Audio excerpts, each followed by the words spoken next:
श्री शिवाय नमस्तुभ्यम। आप सभी का आपके अपने YouTube चैनल की कथा टीवी पर मैं मीनू शर्मा स्वागत करती हूँ। आज 21 जुलाई दिन सोमवार है और आज है श्रावण माह के कृष्ण पक्ष की एकादशी तिथि। और आज की इस वीडियो में आप रसपान करेंगे श्रावण मास महात्म्य के 11वें अध्याय का, जिसमें आप रोटक तथा उदुम्बर व्रत का वर्णन सुनेंगे। तो इसीलिए हो सके तो वीडियो को अंत तक देखिएगा और व्रत का वर्णन पूरा सुनिएगा। और अच्छी लगी वीडियो तो लाइक एंड शेयर कीजिएगा। चैनल पर नए हैं, सब्सक्राइब नहीं किया है तो सब्सक्राइब भी कर ही दीजिएगा। तो चलिए शुरू करते हैं। तो बोलिए हर हर महादेव। सनत कुमार बोले, हे देव, श्रावण मास के वारों के सभी व्रतों को मैंने आपसे सुना, किंतु आपके वचनामृत का पान करके मेरी तृप्ति नहीं हो रही है। हे प्रभु, श्रावण के समान अन्य कोई भी मास नहीं है, ऐसा मुझे प्रतीत होता है। अतः आप तिथियों का महात्म्य बताइए। तब ईश्वर बोले, हे सनत कुमार, मासों में कार्तिक मास श्रेष्ठ है, उससे भी श्रेष्ठ माघ कहा गया है। उस माघ से भी श्रेष्ठ वैशाख है और उससे भी श्रेष्ठ मार्गशीर्ष है, जो श्री हरि को अत्यंत प्रिय है।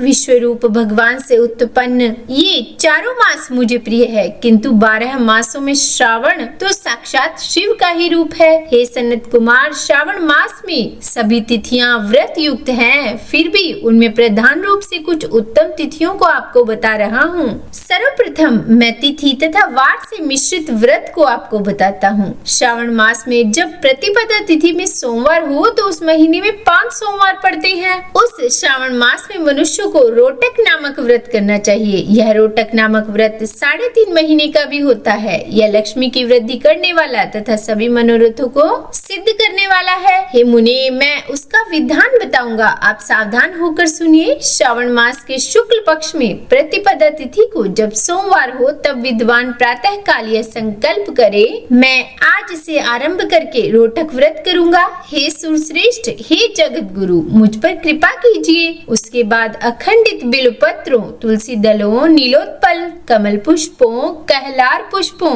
चंपा तथा मालती के पुष्पों, गोविंद पुष्पों, आक के पुष्पों, उस ऋतु तथा काल में होने वाले नानाविध अन्य सुंदर पुष्पों, धूप, दीप, नैवेद्य तथा नाना प्रकार के फलों से शूलधारी महादेव की प्रतिदिन पूजा करनी चाहिए। विशेष रूप से रोटकों का प्रधान नैवेद्य अर्पित करना चाहिए। पुरुष के आहार प्रमाण के समान 5 रोटक बनाने चाहिए। बुद्धिमान को चाहिए कि उनमें से 2 रोटक ब्राह्मणों को दे, 2 रोटक का स्वयं भोजन करे और 1 रोटक देवता को नैवेद्य के रूप में अर्पित करे। बुद्धिमान को चाहिए कि शेष पूजा करने के अनंतर अर्घ्य प्रदान करे। केला, नारियल, जंबीरी, नींबू, बीज पूरक, खजूर, ककड़ी, दाख, नारंगी, बिजोरा, नींबू, अखरोट, अनार तथा अन्य और जो भी ऋतु में होने वाले फल हों, वे सब अर्घ्यदान में प्रशस्त है। उस अर्घ्यदान का फल सुनिए। 7 समुद्र सहित पृथ्वी का दान करके मनुष्य जो फल प्राप्त करता है, वही फल विधान पूर्वक इस व्रत को करके वह पा जाता है।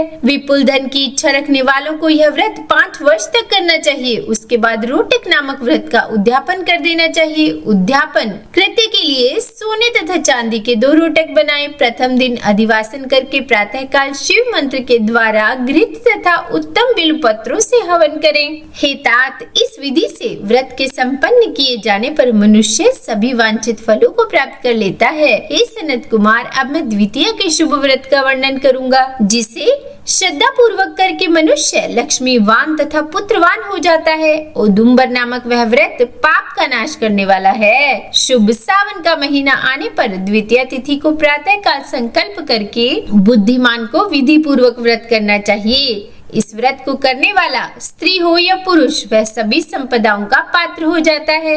इस व्रत में प्रत्यक्ष गूलर के वृक्ष की पूजा करनी चाहिए, किंतु गूलर वृक्ष न मिलने पर दीवार पर वृक्ष का आकार बनाकर इन 4 नाम मंत्रों से उसकी पूजा करनी चाहिए। हे उदुम्बर, आपको नमस्कार है। हे हेम पुष्पक, आपको नमस्कार है। जंतु सहित फल से युक्त तथा रक्त अंड तुल्य फल वाले, आपको नमस्कार है। इसके इसके अधिदेवता शिव तथा शुक्र की भी पूजा गूलर के वृक्ष में करनी चाहिए। इसके 33 फल लेकर 3 बराबर भागों में बांट लेना चाहिए। उनमें से 11 फल ब्राह्मण को प्रदान करें, 11 फल देवता को अर्पण करें और 11 फलों का स्वयं भोजन करें। उस दिन अन्न का आहार नहीं करना चाहिए। शिव तथा शुक्र का विधिवत पूजन करके रात में जागरण करना चाहिए। हे तात, इस प्रकार 11 वर्ष तक व्रत का अनुष्ठान करने के बाद व्रत की संपूर्णता के लिए उद्यापन करना चाहिए। स्वर्ण में फल, पुष्प तथा पात्र सहित एक गूलर का वृक्ष बनाएं और उसमें शिव तथा शुक्र की प्रतिमा का पूजन करें। उसके बाद प्रातः काल होम करें। गूलर के शुभ, कोमल तथा छोटे छोटे 108 फलों से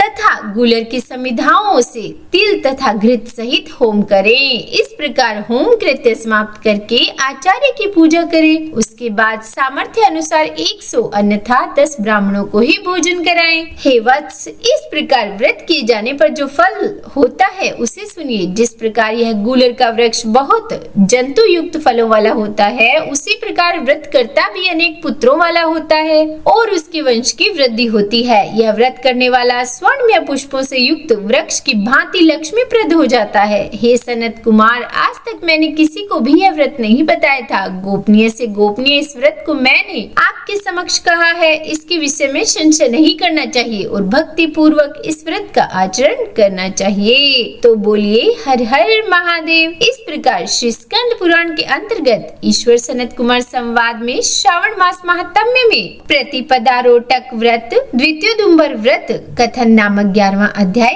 पूर्ण हुआ। हे महादेव, अगर इस अध्याय को कहने, सुनने या सुनाने में हमसे कोई गलती हो गई हो तो हमें क्षमा करना। और अब इसके आगे का वृत्तांत यानी स्वर्ण गौरी व्रत का वर्णन तथा व्रत कथा हम कल 12वें अध्याय में सुनेंगे। शिव पुराण और भागवत महापुराण में स्पष्ट लिखा है कि शिव और विष्णु एक ही है और भगवान कृष्ण स्वयं अपने श्रीमुख से कहते हैं कि जो मुझे माने शिव को नहीं और जो शिव को पूजे मुझे नहीं, दोनों पापी हैं। इसीलिए प्रेम से, मन से, भाव से सभी जयकारा लगाइए। हर हर महादेव, हर हर महादेव।